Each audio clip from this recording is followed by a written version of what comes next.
Assalamualaikum, selamat pagi anak-anak. Apa kabar kalian? Semoga kalian tetap sehat dan tetap semangat mengikuti pembelajaran jarak jauh.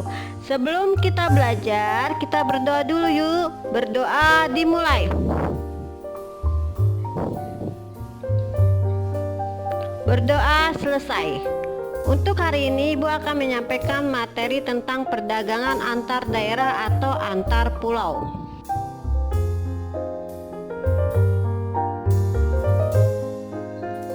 Tujuan pembelajaran yang pertama, mendeskripsikan pengertian perdagangan antar pulau atau antar daerah. 2. Mendeskripsikan tujuan perdagangan antar pulau atau antar daerah. Yang ketiga, mendeskripsikan faktor pendorong perdagangan antar pulau atau antar daerah. Dan yang keempat, mendeskripsikan manfaat perdagangan antar pulau atau antar daerah.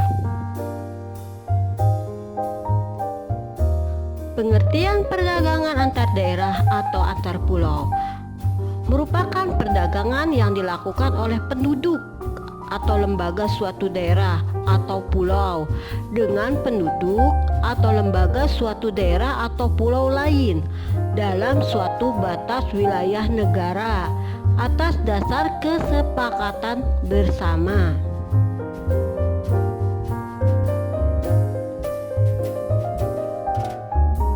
Tujuan perdagangan antar pulau yang pertama, memperoleh keuntungan. Yang kedua, memperluas jaringan pasar.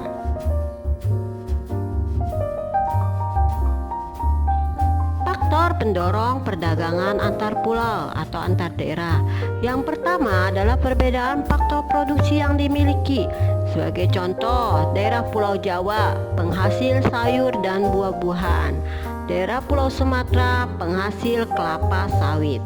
Daerah Pulau Jawa memungkinkan melakukan penjualan ke Pulau Sumatera. Begitu juga Pulau Sumatera dapat melakukan penjualan ke daerah Pulau Jawa. Faktor pendorong yang kedua yaitu perbedaan harga tiap daerah.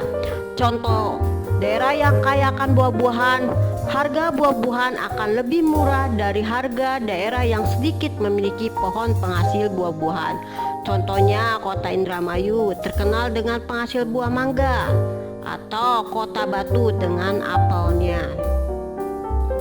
Manfaat perdagangan antar pulau atau antar daerah yang pertama, menyediakan alternatif alat pemuas kebutuhan bagi konsumen. Perbedaan kandungan alam serta perbedaan produk antar daerah akan menyebabkan barang hasil produknya pun berbeda. Dengan adanya perdagangan antar daerah atau antar pulau, konsumen dapat menikmati produk yang tidak diproduksi di tempat tinggalnya. Yang kedua, meningkatkan produktivitas. Pemasaran produk yang makin meluas akan menyebabkan permintaan atau pemesanan terhadap produk menjadi meningkat.